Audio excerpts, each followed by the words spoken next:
नमस्कार दोस्तों, स्वागत है एक बार फिर से आप सभी का आपके और हमारे यूट्यूब चैनल टुडे मंडी रेट यानी कि आज के मंडी भाव यूट्यूब चैनल पर। दोस्तों बात करेंगे सभी राज्यों की बड़ी मंडियों के प्याज के भाव 11 जुलाई 2021 यानी कि रविवार के दिन क्या हमें देखने को मिले थे। साथ में दोस्तों बात करेंगे खाड़ी देशों में भारतीय प्याज की जगह कैसे यहाँ पे ख़त्म हो रही है और कौन उसकी जगह ले रहा है। और निर्यात के बारे में तो ऑलरेडी मैं पहले भी आपको बता चुका हूँ कि यहाँ पे अंतर्राष्ट्रीय बाजार में हंगामा मच चुका है। जापान और जो अमेरिका है उसने पूछा है भगवान से कारण बताओ, नोटिस भी भेजा है कि आपने अगर निर्यात बंद किया तो कैसे किया, और कर भी दिया तो आपने पहले से नोटिफिकेशन क्यों नहीं दिया, और आपने निर्यात कोटा का प्रयोग क्यों नहीं किया। ऐसे करके कुछ यहाँ पे है, तो उसकी वजह से दोस्तों जो निर्यात कोटा की नीति है उसके हिसाब से निर्यात आपका 100% कभी भी बंद नहीं होना चाहिए। कुछ ना कुछ निर्यात आपको ज़रूर करना ही है। और क्या है यहाँ पे आयात और निर्यात कोटा, सारी बातें यहाँ पे डिस्कस होगी। तो बने रहिए चैनल के साथ में और देखते रहिए यूट्यूब चैनल टुडे मंडी रेट। बिल्कुल भी स्किप मत करना वीडियो को, एक एक करके सारी चीज़ें यहाँ पे वीडियो में डिस्कस करने वाले हैं। तो फटाफट से करते हैं दोस्तों वीडियो को शुरू। अगर जानकारी थोड़ी भी अच्छी लगे तो वीडियो को लाइक जरूर कीजिएगा। चैनल को सब्सक्राइब करना अगर पहली बार चैनल के ऊपर आए हो या फिर ये आवाज़ आप पहली बार सुन रहे हो। तो चलिए आगे बढ़ते हैं और जानते हैं सारी बातें डिटेल में। उससे पहले ये खबर दोस्तों आप देख लीजिए कि खबर है दोस्तों, खाड़ी के बाजार में भारत की जगह लेने लगा है पाकिस्तान। प्याज निर्यात पर प्रतिबंध की वजह से उत्पादकों को हो रहा भारी नुकसान। ये TV9 भारतवर्ष एक न्यूज़पेपर है, उसकी कटिंग है दोस्तों। मैं इसको पूरी आपको डिटेल में बताने वाला हूँ। इस साल मार्च में हुई विश्व व्यापार संगठन की कृषि समिति की बैठक में सदस्य देशों ने प्याज पर निर्यात प्रतिबंध और छूट के संबंध में भारत के निरंतर प्रतिबंधों पर सवाल उठाया था। बात क्या थी ऑलरेडी मैं आपको पहले बता भी चुका हूँ। बाकी वो था इंग्लिश का न्यूज़पेपर, जैसे कि आपको पता ही होगा लाइव मिंट एक न्यूज़पेपर था। और ये है दोस्तों TV9 हिंदी भारतवर्ष न्यूज़पेपर जो कि हिंदी में है। प्याज के निर्यात पर लगातार प्रतिबंध लगाने को लेकर अमेरिका और जापान ने माफ़ कीजिए भारत को विश्व व्यापार संगठन WTO वर्ल्ड ट्रेड ऑर्गेनाइजेशन में घसीटा है। दोनों देशों ने आरोप लगाया है कि बिना पूर्व सूचना के निर्यात प्रतिबंध आयात करने वाले देशों के लिए समस्या पैदा करता है। इसकी वजह से महाराष्ट्र के प्याज उत्पादकों ने मांग की है कि केंद्र एक ऐसे निर्णय लेने के बजाय प्याज के आयात और निर्यात पर एक व्यापक नीति का मसौदा तैयार करे। एकदम सही बात है दोस्तों, जो यहाँ किसान भाइयों ने मांग की है कि एक निर्यात और आयात की नीति होनी चाहिए, एक ढांचा तैयार होना चाहिए जिसकी वजह से यहाँ पे किसानों को या व्यापारियों को पहले से ही पता हो कि क्या यहाँ पे सरकार की नीतियाँ हैं और क्या यहाँ पे आगे निर्णय सरकार ले सकती है। एकदम अचानक से जो निर्णय लेना है कि निर्यात बंद हो गया है, कल से कोई निर्यात नहीं होगा, सभी क्वालिटी की प्याज का निर्यात बंद है, तो इसकी वजह से उत्पादकों को और आयात करने वाले देशों को काफ़ी नुकसान होता है।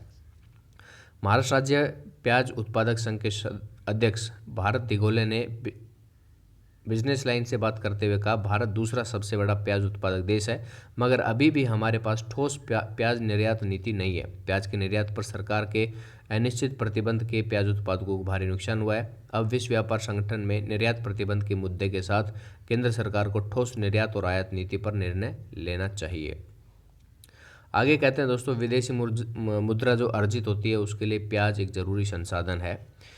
उन्होंने कहा कि प्याज का निर्यात सरकार के लिए विदेशी मुद्रा अर्जित करने के मुख्य संसाधनों में से एक है। सरकार को प्याज किसानों और व्यापारी को अंतर्राष्ट्रीय बाजार पर पकड़ बनाए रखने में मदद करनी चाहिए। दिगोले ने अमेरिका और जापान द्वारा की गई मांग का समर्थन किया और कहा कि भारत को एक निर्यात कोटा चुनना चाहिए जो बल्ब की फसल का निर्यात जारी रखेगा। बल्ब होता है दोस्तों लहसुन और प्याज, इसमें बल्ब की फसल में आते हैं। तो प्याज के निर्यात में तो गिरावट आई है दोस्तों, जहाँ पे 16-17 की बात करें तो 4,651 करोड़ का यहाँ पे मुनाफा हुआ था। वहीं पे 2020 और 21 में ये कम होके 2,107 करोड़ हो गया है। बाकी खाड़ी बाजार में भारतीय प्याज को पाकिस्तान से चुनौती यहाँ पे मिल रही है, जैसे कि आपको पता ही होगा, क्योंकि भारत ने जो निर्यात बंद किया था उसके बाद में पाकिस्तान ने वो बाज़ार पकड़ लिए और लगातार सस्ती भाव के ऊपर प्याज प्रोवाइड उन खाड़ी देशों को कर रहा है। तो यह दोस्तों मैं चाहता हूँ कि आप अगर ये पढ़ें, TV9 वर्ष भारत का न्यूज़पेपर है, सारी बातें यहाँ पे डिटेल में लिखी हुई है। तो जो निर्यात कोटा है उसके हिसाब से दोस्तों प्याज कभी भी 100% बंद नहीं होती है। अगर निर्यात चल भी रहा है तो कुछ ना कुछ वहाँ पे भारत को निर्यात करना ही पड़ेगा। ये एक पॉलिसी है जो अंतर्राष्ट्रीय मार्केट यानी कि WTO के अधीन यहाँ पे आती है। तो अच्छी बात है दोस्तों, तो भाव पे इसका ज़रूर असर यहाँ पे हमें देखने को मिलेगा।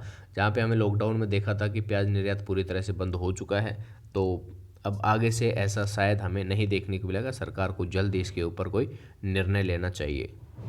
अब दोस्तों आगे बढ़ते हैं और बात करेंगे सभी राज्यों की बड़ी मंडियों के प्याज के भाव 11 जुलाई 2021 को क्या देखने को मिले। दोस्तों यहाँ पे बात करेंगे सबसे पहले हरियाणा मंडी की। तो कुरुक्षेत्र में 1500 रुपये का भाव देखने को मिला प्याज का। 1500 ये एवरेज भाव था और 0.2 टन की आवक थी। वहीं पे हिमाचल प्रदेश की बात करें तो बुंतुर मंडी में 2800 रुपये से 3000 का भाव, कुल्लू में 2000 रुपये से 2500 और सोलन मंडी में 2500 रुपये से 2900 रुपये प्याज बिकी है। केरल की मंडियों के यहाँ पे आप देख सकते हो दोस्तों भाव। आंचल मंडी में 7600 से 7800 रुपये बिका है। कट्टापन्ना में 2200 रुपये से 2300। कट्टापन्ना में स्मॉल क्वालिटी की प्याज 4300 रुपये से 4500। कयामकुलम में बिग बड़ी साइज़ की जो प्याज है 2800 रुपये से 3000 है और छोटी साइज़ की 5500 रुपये से 5700 रुपये। मंजेरी मंडी में 2600 रुपये से 2300। बेंतीपेरिया में 3150 रुपये और स्मॉल क्वालिटी की 3500 रुपये बिकी है प्याज। मध्य प्रदेश की समगढ़ मंडी में 990 रुपये से 2300 रुपये का भाव। वहीं पे बात कर लेते हैं दोस्तों महाराष्ट्र की मंडियों की। तो अकोले मंडी में 200 रुपये से 2055, भुसावल में 1500 रुपये, जुन्नार मंडी 900 रुपये से 2300, जुन्नार अल्फ़ावेत में 610 रुपये से 2210, जुन्नार में ओतूर में 300 रुपये से 2100, कोपरगांव में 700 रुपये से 1756, मोर्शी मंडी में 710 से 1700, पारनेर में 300 रुपये से 2500, पुणे में 600 से 2000, पुणे खड़की में 1600 रुपये, पुणे मोसी में 700 से 1600 और पुणे पिंपरी में 1100 रुपये से 1700 प्याज बिकी है। रामटेक में प्याज की पोजीशन है दोस्तों 1800 रुपये से 2000। उड़ीसा के हिंदौल मंडी में 2300 रुपये से 2500 का भाव। वहीं पे पंजाब की बात करेंगे भवानीगढ़ में 1000 रुपये से 2000, मालेरकोटला में 2200 से 2500 और तरन तारण में 2000 रुपये से 2500 प्याज बिकी है। बात कर लेंगे त्रिपुरा की। तो विशालगढ़ मंडी में 4000 रुपये से 4500 का भाव। वहीं पे उत्तर प्रदेश की बात करें दोस्तों तो उत्तर प्रदेश की मंडियों के भाव कुछ इस प्रकार से जो कि आप स्क्रीन के ऊपर देख सकते हैं दोस्तों। बिलसी मंडी में प्याज बिकी 1850 से 1900, दिवाई में 1100 से 1300, गाजियाबाद में 2350 से 2450, गिरारू में 1990 से 2150, जंगनेर में 1600 रुपये से 1800, चायस मंडी 2000 से 2200, कारवी में 1900 से 2065, कासगंज में 2000 से 2120, कतौली में 1600 से 1640, लखीमपुर में 2080 से 2180, महोबा में 2050 से 2140, मुधवा में 1950 से 2150, मुस्कारा में 1900 से 1960, प्रतापगढ़ में 2210 से 2240, पुरानपुर में 1700 से 1770, पौवा मंडी में 1600 रुपये से 1800, राठ में 1950 से 2045, रॉबर्ट्सगंज में 1935 से 2110, संभाल में 700 से 950, सिखोवाबाद में 1550 से 1650 और सिरसागंज में प्याज की पोजीशन थी 1920 से 2120। उन्नाव मंडी में 2075 से 2175 और वजीरगंज में 1675 से 1775 प्याज बिकी। पश्चिम बंगाल के आसनसोल में 2200 से 2400, बरसात में 2500 रुपये, बीरभूम में 2000 से 2300, बोलपुर में 1200 से 2000, दुर्गापुर में 2400 से 2600, इंग्लिश बाजार 2450 से 2650, गाजोल में 2200 से 2300, हावड़ा में 2500 से 2800, करीमपुर में 3400 से 3600, मखीलगंज में 3500 से 3600, सैनतिया में 2400 रुपये से 2600, श्योपुरली में 2200 से 2500, रुलबेरिया में 2500 से 2900। तो ये है दोस्तों इन सभी राज्यों की बड़ी मंडियों के प्याज के भाव। और खाड़ी देशों में पाकिस्तान ने यहाँ पे कब्जा कर ही लिया है। देखते हैं आगे क्या भविष्य रहता है। तो मिलते हैं दोस्तों एक नई वीडियो में, तब तक के लिए जय हिंद, जय भारत, वंदे मातरम, जय जवान, जय किसान।